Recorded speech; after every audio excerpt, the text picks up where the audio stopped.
My daughter gifted me a pair of wireless earbuds for my 63rd birthday. I took them to work, eager to show them off. But when an old friend and ex-military man took one look at them, he turned ashen. "You need to call the police," he whispered. "These have been tampered with." I didn't believe him. I couldn't. It was a gift from my own child. But 3 days later, when I uncovered the sinister truth, I realized those earbuds weren't a gift at all. They were a trap. Hello, friends. I'm glad you're here. If this story resonates with you, please hit that like button and subscribe to our channel for more tales of truth and resilience. Tell us in the comments where in the world you're watching from. We truly value our global community. Please note, while some names and locations have been changed for narrative flow, the warnings within this story are dangerously real. I turned 63 on a Tuesday in February, and the only person who acknowledged it was the one trying to dismantle my life. I woke up at 6:30 a.m., the same way I had for the last 6 years, alone in a house that felt far too empty. I shuffled to the kitchen in my old, faded Postal Service sweatshirt. Outside, the North Carolina morning was a wall of gray frost. My phone sat silent on the counter. No texts, no pings. At my age, birthdays aren't celebrations. They're just milestones people forget to notice. Around 9 a.m., I heard the familiar rumble of the mail truck. A heavy package landed on my porch. I opened the door to find a box addressed from Nicole Caldwell in Charlotte. My daughter, Nicole, and I weren't exactly fighting. But since her mother passed 6 years ago, we had become polite strangers. We lacked a translator. We shared a last name, but the distance between us was growing. Inside the box, nestled in bubble wrap, was a pair of sleek, white wireless earbuds, the kind of high-tech gadget I'd never buy for myself. A note was tucked inside. "Dad, what these might make your days a little easier. No more tangled cords. Happy birthday. Love, Nicole." I sat down, overwhelmed, she remembered. For a moment, the silence of the kitchen vanished, replaced by a memory of Nicole at 7 years old, wobbling on her bike. I remembered running beside her, my hand on the seat, promising I wouldn't let her fall. She had looked back at me with such pure, unadulterated trust. I blinked, and the memory dissolved into the cold reality of my kitchen. But for the first time in months, I felt a spark of warmth. I charged them immediately. I decided I'd swing by the postal distribution center the next morning to show the guys. I had no idea I was placing a high-grade listening device right next to my bed. The next morning, at the center, I ran into Curtis Henley. Curtis had served 2 tours in Afghanistan in signal intelligence. He was a man of few words, so when he picked up the earbuds and his face went white, the room felt like it lost all its oxygen. I was in the break room with Howard and Gerald, laughing about getting modern, when Curtis asked to see them. He examined the charging case with a surgical focus. The color drained from his skin so fast, I thought he was having a stroke. "Curtis, you okay?" I asked. He looked at me with an expression I hadn't seen since he told us about an IED that nearly wiped out his convoy in Kandahar. "Where did you get these?" he asked, his voice dangerously flat. "My daughter, on my birthday. Why?" "These have been modified, Mitch. This isn't consumer-grade electronics." The room went dead silent. Gerald stopped, mid-bite. "Modified how?" I asked, my heart beginning to sink. Curtis tapped the case. "I know what altered hardware looks like.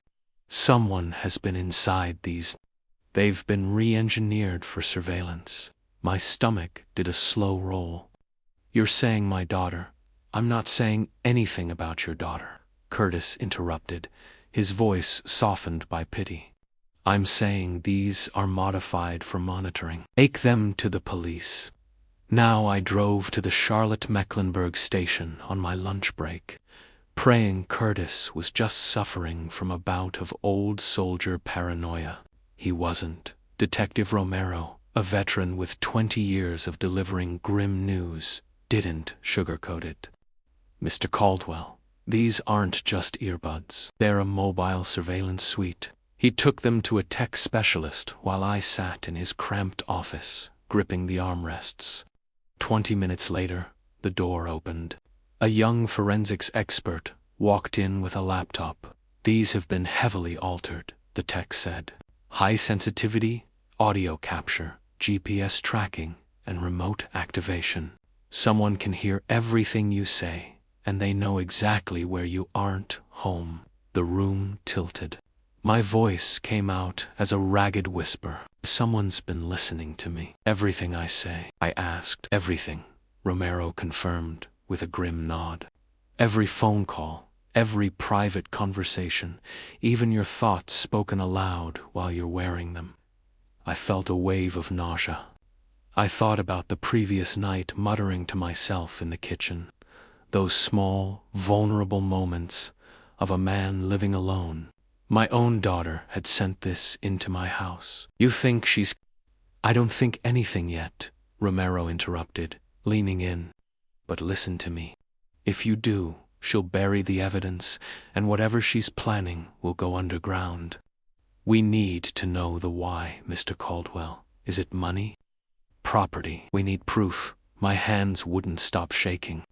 Romero slid the earbuds back across the desk, like they were live ammunition. Take these home. Wear them. Act normal. Give her an audience, and let's see what she does with the information. I took them back. They felt toxic in my palm. That night, I sat in my kitchen and stared at them. Small, white. I thought about Nicole's note. Thought these might make your days a little easier. I made a choice right then. If she wanted to listen, I'd give her a performance that would save my life. Thursday morning, I put them in and started talking to myself like a man losing his grip. Maybe it's time to sell the duplex Susan left me, I muttered to the empty air. The property was real, a sentimental weight I'd been carrying. I should probably update the will. Estate planning. I'm getting to that age. The words felt like ash in my mouth. I went about my day, fixing a cabinet, reading the news. At noon my phone buzzed. Nicole, hey Dad, random thought. Are you thinking about selling the rental? We should talk about estate planning, too. A chill raced down my spine. I had spoken those exact words 3 hours ago. Alone. Maybe, I texted back. Still thinking. The response was instant. I can help with the paperwork. These things get complicated. Love you. At 6 p.m., the doorbell rang. Nicole was there with barbecue, smiling as if she hadn't been eavesdropping on my soul.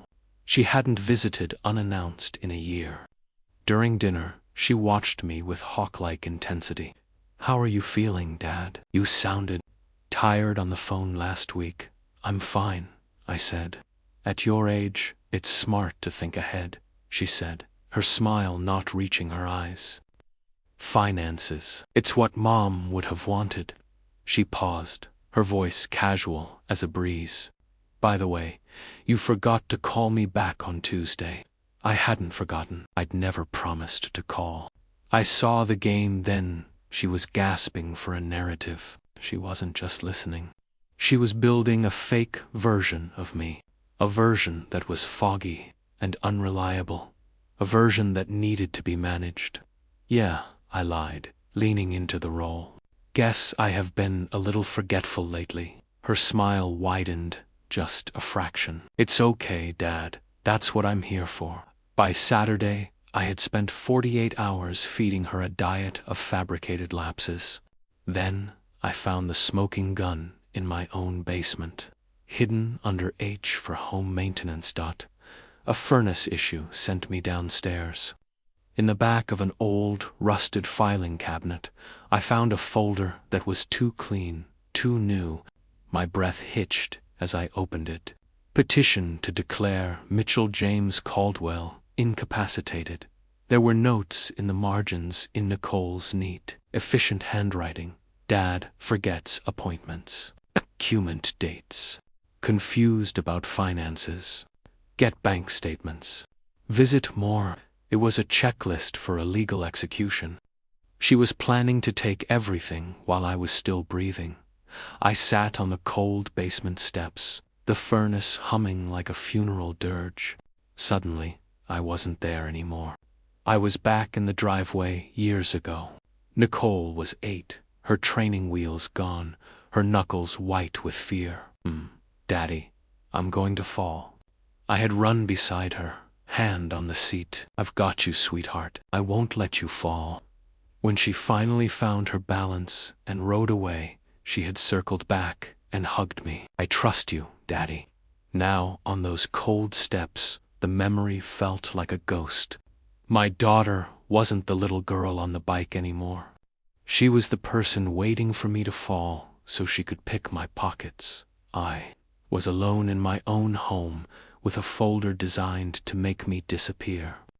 That little girl who once trusted me with her life now wanted to strip away my right to speak, to choose where I lived, and to sign my own name. This wasn't just a theft of money, it was the theft of my personhood.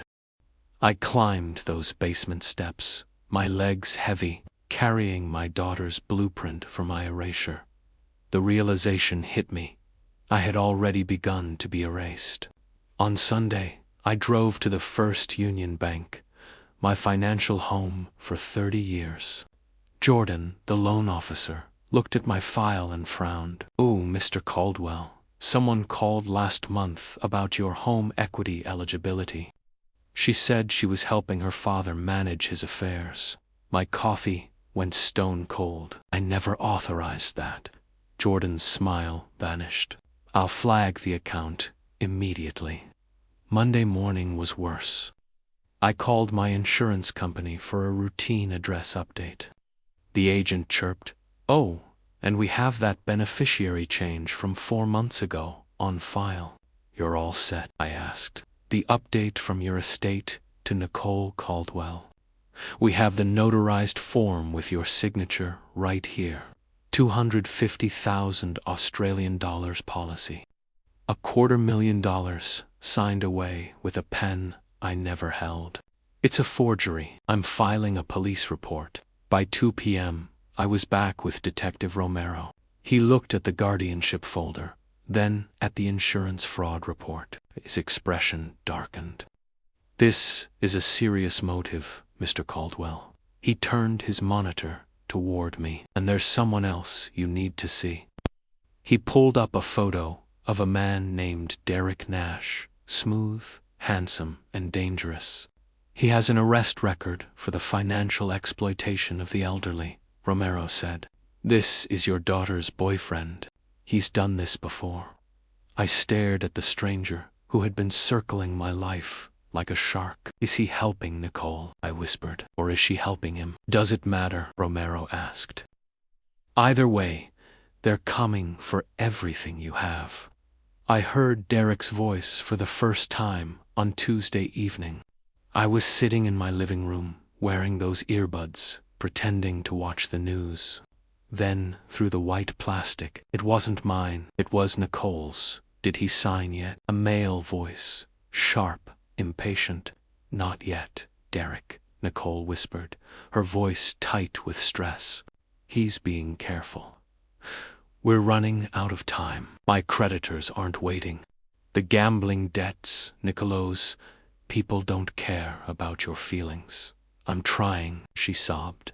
I got him the earbuds. I planted the seeds. "Try harder," Derek hissed. "Once you get conservatorship, we access the house, the pension, the insurance. We clear your debts, split the rest, and you're free. Isn't that what you want?" A long silence. Then quietly, "Yes." The call ended. I sat there while the news anchor talked about the weather, my hands shaking. She was being pressured by a predator, but she was still doing it.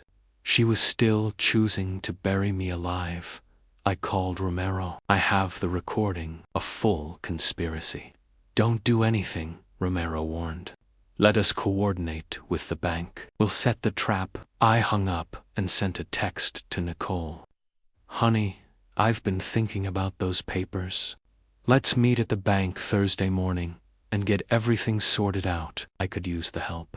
2 exclamation points and a heart emoji flashed back instantly. She sounded like she'd won the lottery. Thursday morning at First Union was a stage set for a reckoning. Detective Romero and the bank's investigator, Rebecca Turner, were already there when I arrived. Nicole walked in at 10 a.m. sharp, wearing a blazer and carrying a leather folder. Hi, Dad. Ready to get organized. Rebecca gestured to the chair. Miss Caldwell.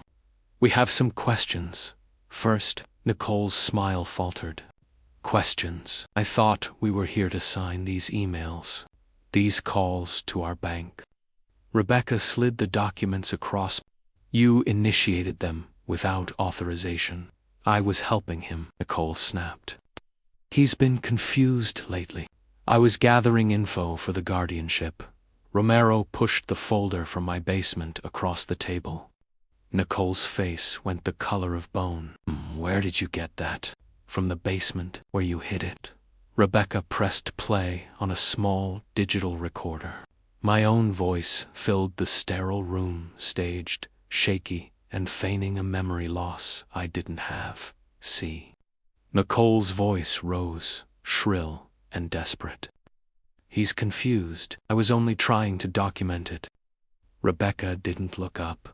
She placed the white earbuds on the center of the table, like a judge's gavel. Nicole stood up so fast her chair screeched across the floor. This is insane. Dad, tell them this is all a misunderstanding. Sit down, Nicole. Something in my voice, a cold authority she'd never heard before, forced her back into the seat. Rebecca slid more papers forward.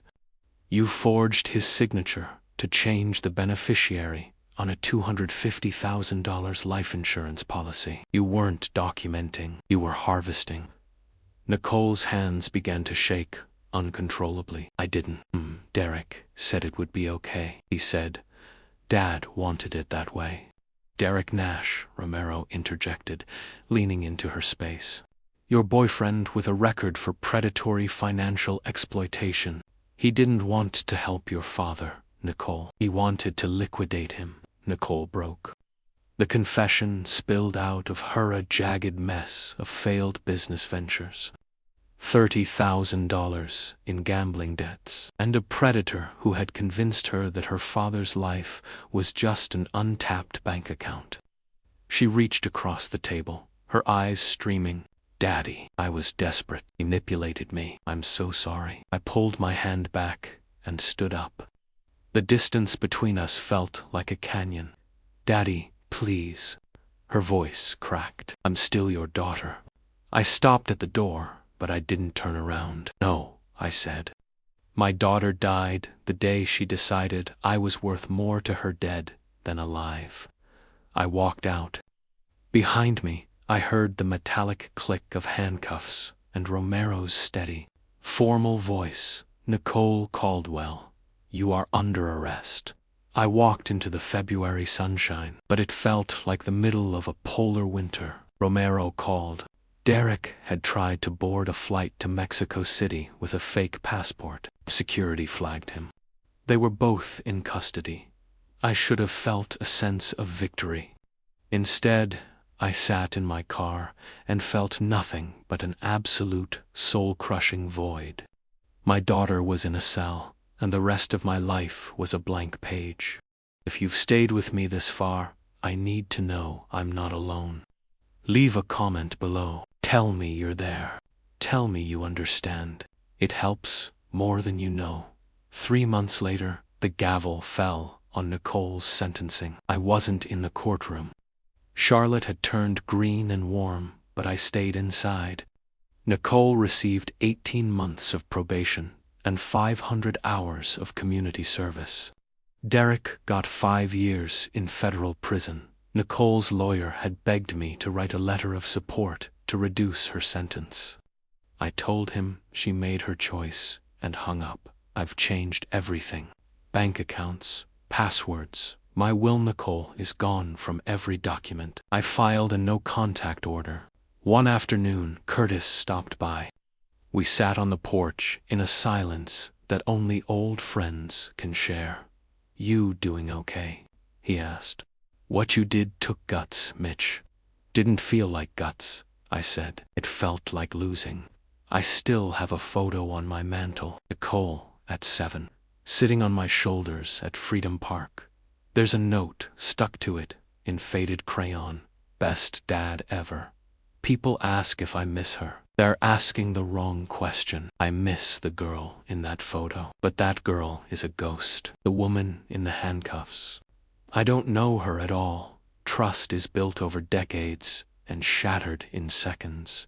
It took 32 years to build my love for Nicole, and only 10 days for her to destroy it. They say blood is thicker than water, but trust is as fragile as glass. I don't use wireless earbuds anymore. The wired kind are inconvenient. They tangle, but they're honest. They remind you that every connection has a limit at 63. I learned the hardest lesson of all. Sometimes protecting yourself means losing the very thing you wanted to protect most. I lock my doors now. I check my statements. I survive. Don't wait until someone is listening through your walls to ask questions. Don't trust blindly just because of a shared last name. Pay attention to the small things. If it feels wrong, it is wrong. I ask God every night why this happened. Maybe He's teaching me, or maybe He's teaching you. If this story saves even one person from handing over their life wrapped in birthday paper, then maybe there was a reason for my heartbreak. Stay sharp, stay safe, and remember, the most dangerous gift often comes with "I love you" written on the tag. Thank you for listening to my truth. If you want to help others stay vigilant, please share this story.